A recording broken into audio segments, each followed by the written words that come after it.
Hi everyone, গেছো দিদির আরেকটা রবিবারের গল্পে তোমাদের সবাইকে স্বাগত জানাই। আই এম শিওর যে তোমরা সবাই খুব অবাক হচ্ছ যে গেছো দিদি তো সারাক্ষণ খুব কুল জামা কাপড় পরেই ভিডিও করে, সাজে টাজে তো না, আশা করি তাই ভাবো।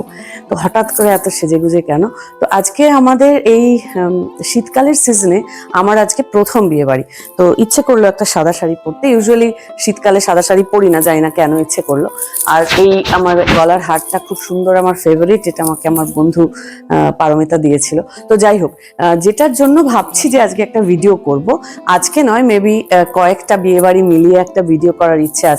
আজকে অ্যাকচুয়ালি রেডি হতে হতে আমি হঠাৎ ভাবছিলাম যে আমাদের ছোটবেলায় যে বিয়ে বাড়িগুলো আমরা পেতাম, সেটা আমি তো ছোটবেলায় ত্রিপুরায় থাকতাম, সেই বিয়ে বাড়িগুলোর একটা কিছু ক্যারেক্টারিস্টিক ফিচার ছিল।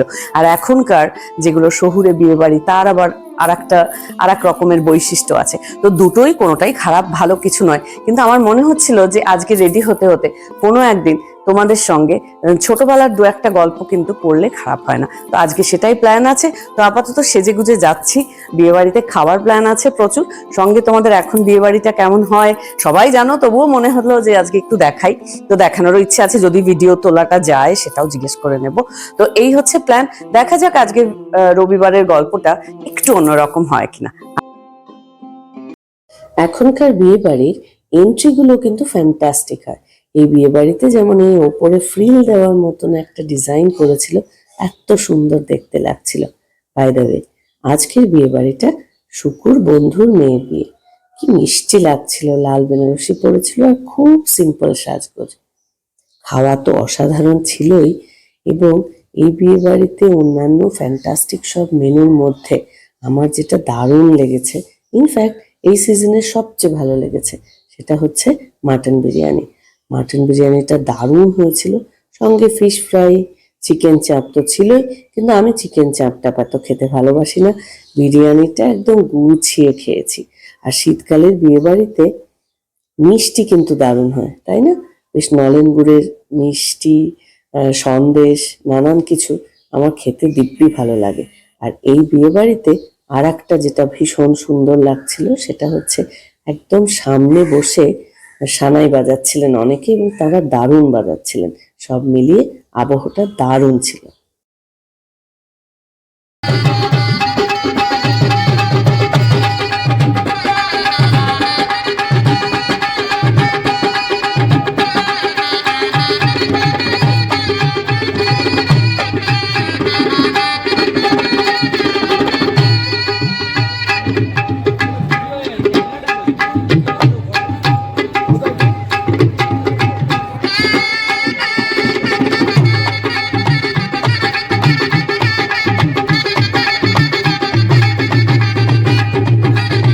তো আগের দিনের বিয়ে বাড়িটা তো দেখালাম, আজকে হচ্ছে এই সিজনে বিয়ে বাড়ি নাম্বার 2। তো প্রথমেই একটা রেডি হতে হতে ভাবছিলাম যে একটা গল্প বলবো তোমাদের সঙ্গে, সেটা গিফট নিয়ে, সেটা বলছি। তার আগে আমার তো খুব শাড়ি পছন্দ, তোমরা হয়তো অনেকেই জানো। তো এটা আমার ভীষণ প্রিয় একটা শাড়ি। এটা ভোজরাজের একটা খুব বিউটিফুল কাঞ্জিবরম। এটা অনেক দিনের পুরনো, প্রায় 13-14 বছরের পুরনো, এবং সেটা আমাকে দিদি ভাই দিয়েছিল। আমার খুব ফেভারিট শাড়ি, চওড়া পাড়ের শাড়ি, আমার পরতে খুব ভালো লাগে। আর একটা যেটা, সেটা হচ্ছে সেদিন আগের দিনের বিয়ে বাড়িটা শুকুর বন্ধুর মেয়ের বিয়ে ছিল। তো সেখানে শুকুর গাড়িতে করে বর গেছিল। তো শুকুর গাড়িটা তো খুব সুন্দর করে সাজানো হয়েছে। তো বিয়ে বাড়ি খেয়ে টেয়ে যখন আমি আসছি, তখন এত সুন্দর ফুলগুলো, সেগুলো ভাবছি হায়, এটা তো সারা রাত্রির পরে তো নষ্টই হয়ে যাবে। তো এই যে দেখছো, এটা খুব সুন্দর, এই সাজানোটা ইপসা করেছে, এবং এই ফুলগুলোকে আমরা সব গাড়ি থেকে সরিয়ে সরিয়ে নিয়ে এখানে সুন্দর করে বাড়িতে 3টে অ্যারেঞ্জমেন্ট করেছি, ইপসাই করেছে। আর এটার কি সুবিধে হয়েছে, এই যে বিয়ে বাড়ির ফুল গোজা, সেটা আমার সম্ভব হয়েছে। যা গাদা দাম বিয়ে বাড়ি চলাকালীন ফুলের দাম এত বেশি যে সেটা কেনা একটু চাপের হয়ে যায় মাঝে মাঝে। আর আমি খুব বেশি সাজতে পারি না, তো ওই যেমন রোজকার স্কুলে যখন যাই তখন ওই লিপস্টিক অ্যান্ড কাজল আর একটা সুন্দর হার আর কানের দুল অ্যান্ড অল দ্যাট। যাই হোক, এটা গেল সাজের গল্প। এবার একটা গিফটের গল্প বলি। এটা যেমন আজকে আমাদের একটা অবভিয়াসলি বিয়ে বাড়ি, তো একটা গিফট র্যাপ করছিলাম, করতে গিয়ে আমার একটা মনে হলো যে এটা একটা শেয়ার করা যাক। আমি শিওর যে তোমাদেরও এরকম কিছু একটা অভিজ্ঞতা থাকলেও থাকতে পারে। আমি তো বড় হয়েছি ত্রিপুরায়, এবার ত্রিপুরায় যে বিয়ে বাড়িগুলো থাকতো সেখানকার গিফটটা একটা খুবই চাপের পরিস্থিতি ছিল। কেন? সেটা হচ্ছে ওখানে একটা কালচার ছিল বা সিস্টেম ছিল। আমি পরে আমার এখানকার বন্ধুদের কাছে শুনেছি বা আমার বাড়িতেও লোকজনের কাছে শুনেছি যে এটা নাকি এখানেও ছিল, বাট ত্রিপুরায় আমি দেখেছি এটা রেগুলার হতো। সেটা হচ্ছে যেই মাত্র কেউ একটা গিফট নিয়ে গেল, সঙ্গে সঙ্গে বউয়ের পাশে বা বরের পাশে একদল লোক বসে থাকতো। সেখানে দুজন লোক বসে থাকতো। ইউজুয়ালি আমি দেখেছি মেয়েরা বসতো, বেশ সুন্দর দেখতে মেয়ে সেজে গুজে তারা বসে আছে। একজনের কাজ ছিল তোমারই সামনে দাঁড় করিয়ে, মানে আমি গিফট নিয়ে গেলাম, আমি বাবা মা যেই হোক না কেন, সেটা একজন কেউ নিচ্ছে। রীতিমতো আমার ঠিক মনে নেই, যে কাঁচি ছুরি টাইপের জিনিস থাকতো, যেটা দিয়ে এই যেরকম একটা গিফট ঘ্যাঁচ ঘ্যাঁচ করে কাটা হতো। তো কেটে ততক্ষণ যে গিফট নিয়ে যাচ্ছে সে ওখানেই দাঁড়িয়ে আছে, এবং তারপরে একজন সে চুপ করে একটা গম্ভীর হয়ে মানে যদি খুব মানে মাসের শেষে বিয়ে বাড়ি মানে খুব বেচারা গিফট যদি হয়, তাহলে সে বিরাট টেনশন নিয়ে দাঁড়িয়ে আছে, হায় রে আমার সামনে তো এখন গিফট খোলা হবে। কিন্তু তো একজন, এই যে দুজন মেয়ে আর কি, ইয়াং মেয়ে, তারা যে থাকতো, একজন পুরো ছুরি কাঁচি দিয়ে ঘ্যাচ ঘ্যাচ ঘ্যাচ ঘ্যাচ করে গিফটটা কাটলো, আর যে গিফট দিচ্ছে সে পুরো একদম মানে হাত পা ঠান্ডা হয়ে বুক ধরপড় করে সে বসছে, আইস কি জানি মুখের এক্সপ্রেশনটা কি হয়। আর সেকেন্ড যে বসে থাকতো তার কাছে একটা আমাদের ছোটবেলায় যে সেই অ আ ক খ লেখার খাতা, অঙ্ক করার, হোয়াট এভার যা খুশি করার যে ছোট ছোট খাতা থাকতো, আমার এখনো মনে আছে লাইন টানা খাতা, সেই একটা খাতা নিয়ে বসতো যেখানে লেখা হতো, নাম লেখা হতো, যেমন আমার বাবার নাম শ্রী অসীম কুমার ঘোষাল বা মায়ের নাম অপরাজিতা ঘোষাল, মানে আমাদের নামে তো আর গিফট হতো না, তো বাবা নাম মার নাম লেখা হতো। সঙ্গে পাশে আমি খুব মাইনিউটলি দেখতাম, পাশে একটা তীর চিহ্ন বা সমান সমান চিহ্ন দিয়ে লেখা হলো একটা বালতি বা আর একটা কলসি, বা লেখা হতো 4টি স্টিলের থালা। তো ওইটা একটা আমার মনে আছে, আমার শুধু নয়, এটা মনে হয় প্রত্যেকের আমাদের কাছে একটা এম্বারাসিং মোমেন্ট ছিল, কারণ সবার পক্ষে সব রকম গিফট তো সব সময় দেওয়া মানে একদম হাইফাই গিফট দেওয়া সম্ভব নয়। প্লাস কৈলাসহরে আমি যেখানে বড় হয়েছি সেখানে হাইফাই গিফটের যে বিশাল একটা মানে মানে থাকলে, মানে যাদের খুবই টাকা ছিল তারাও যে একটা বিরাট হাইফাই গিফট দিতে পারতো, ব্যাপারটা সেরকম না।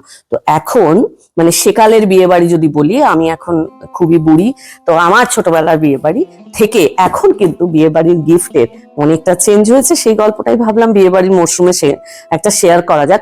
এখন কিন্তু থ্যাংক গড বর বা বউয়ের পাশে দুজন ওই রকম পাহারাদার বা দারওয়ান বা যা হোক, যারা গাইড করেন আর কি, বা পুরো ব্যাপারটা তদারকি করেন, সেরকম কেউ থাকেন না। ফলে যাই গিফট নিয়ে যাওয়া হোক না কেন, ওই রকম ধরা পড়া এবং একটা মুখের দিকে একটা বিচ্ছিরি ভাবে তাকিয়ে মনে মনে ভাবা এদের তো পয়সা আছে, এরা কেন এরকম একটা বিচ্ছিরি গিফট দিল, এই সিচুয়েশন গুলো মোটামুটি এখন বন্ধ হয়েছে।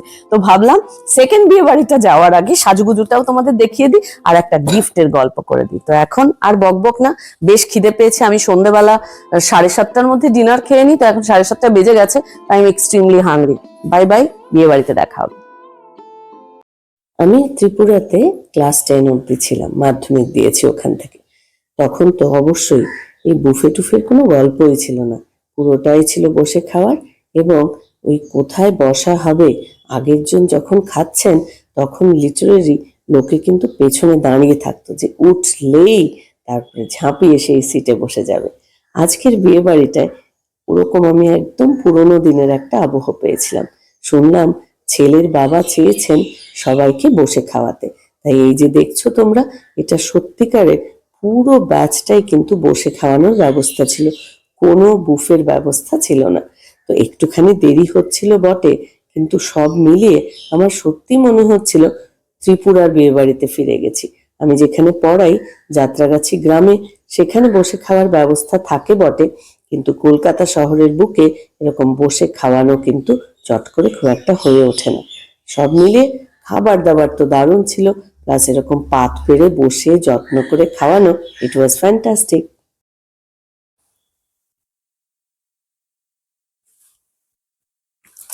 হ্যালো, আজকে একটা সুন্দর শাড়ি পরেছি, এটা আমার একদম ফেভারিট শাড়ি। এটা একটা পিওর কাঞ্জিভরম, কাঞ্জিভরম আমার খুব প্রিয় শাড়ি বাই দ্য ওয়ে। যাই হোক, আজকে আমাদের দুটো বিয়ে বাড়ি আছে। তো প্রথম বিয়ে বাড়িটায় স্ন্যাক খাওয়ার ইচ্ছা আছে, আর লাস্ট বিয়ে বাড়িটায় ডিনার খাওয়ার ইচ্ছা আছে, সেটা তোমাদের একটু দেখানোর প্ল্যান আছে। আজকে যখন রেডি হচ্ছিলাম তখন ভাবলাম যে আর একটা কিসের গল্প করা যেতে পারে, তো সেটা ভাবতে গিয়ে খাবারের গল্পটা মনে পড়ছিল।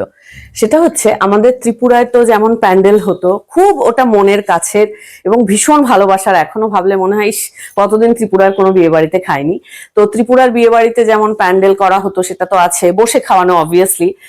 বসে খাওয়ানোতে যেমন মাংসটা আমরা পাঁঠার মাংসের জন্য সবসময় অপেক্ষা করতাম, আর ওখানে কচি মাংস পাওয়া যেত, তো খুব ভালো খেতে হতো। কিন্তু আর সার্ভ করা হতো সব বালতি আর গামলাতে, এত বড় বড় বালতিতে মাংস সার্ভ করা হতো, সেটা আমার পরিষ্কার মনে আছে।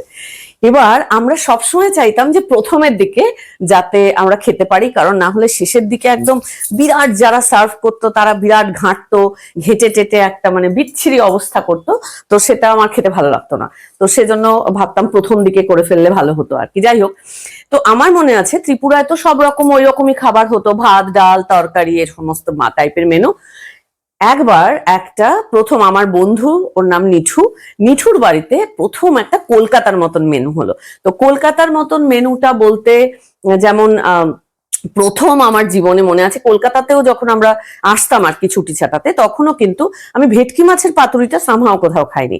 তো প্রথম ত্রিপুরায় নিঠুদের বাড়িতে, নিঠুরা ওদের রাবার বাগানের বিজনেস আছে, সো ওরা ওটা এফোর্ড করতে পারতো, তো ওরা কলকাতা থেকে যারা রাঁধুনে তাদেরকে নিয়ে গেছিল, ভেটকি মাছের ফিলে টিলে নিয়ে গেছিল, কিভাবে আমি জানি না অত।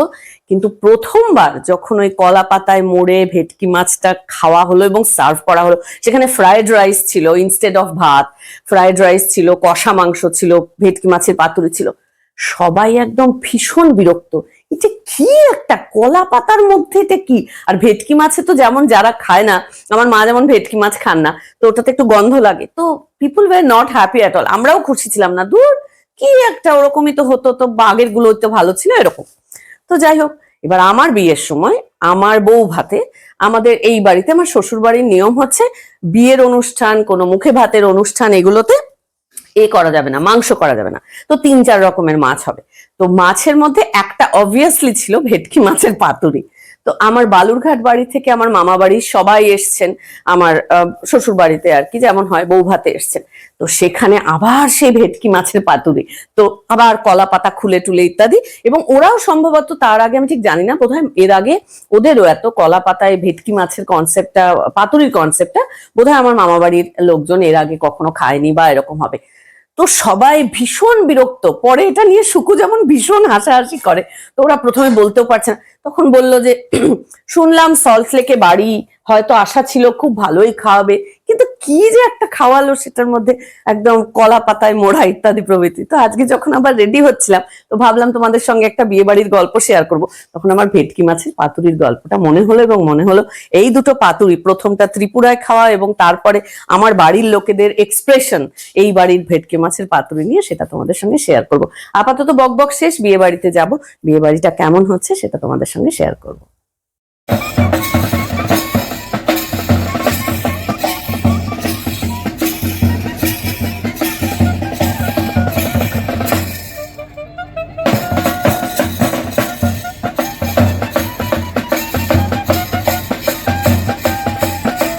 এই যে এখন শাড়ির এত সম্ভার, আজকে এটা পরছি কালকে সেটা পরছি, আমাদের ছোটবেলায় মোটেই সেরকম ছিল না। আমার মা হাতে, নিজের হাতে ফ্রক বানিয়ে দিতেন, এবং বিয়ে বাড়ির 2-3টে জামা আমার আর আমার বোনের ছিল, সেটা চিকচিক ঝিকঝিক মোটেই না, কিন্তু একটু রঙিন টাইপের ছিল আর কি। তারপরে আমরা যখন যাদবপুরে হস্টেলে পড়তে গেলাম, হস্টেলে থাকতাম, আমাদের রুমমেটদের কাছে বা আশেপাশের রুমমেটদের সবার কাছে একটা করে ভালো শাড়ি থাকতো। সেই একটা করে ভালো শাড়ি আমরা নিজেদের মধ্যে এক্সচেঞ্জ করে পরতাম, এবং অনেক আগের থেকে জিজ্ঞেস করতে হতো, এই তোর যে ওই শাড়িটা ছিল সেটা কি এখনো আছে রে? আমার একটা সামনে বিয়ে বাড়ি আছে, আমি কিন্তু সেটা পরবো। সত্যি ওই স্মৃতিগুলো ভীষণ মধুর। তখন মনে হতো, ইস, আমার যদি আরেকটু বেশি থাকতো কত ভালো হতো, কিন্তু এখন যে আছে অনেকটা, কিন্তু এখন সেই সময়ের কথাটাই মনে পড়ে। এনিওয়ে, এখন যে বিয়ে বাড়িটা দেখছো, এটা রয়্যাল বেঙ্গল রুম, সল্ট লেকে। দারুণ খাওয়া দাওয়া ছিল, ভীষণ একদম পেট পুরে আনন্দ করে খেয়েছি, এবং এখানকার অ্যাম্বিয়েন্সটা এত সুন্দর, একটু সেকেলে টাইপের সাজানো টাজানো, সব মিলে ভীষণ বিয়ে বাড়িটা ভালো ছিল।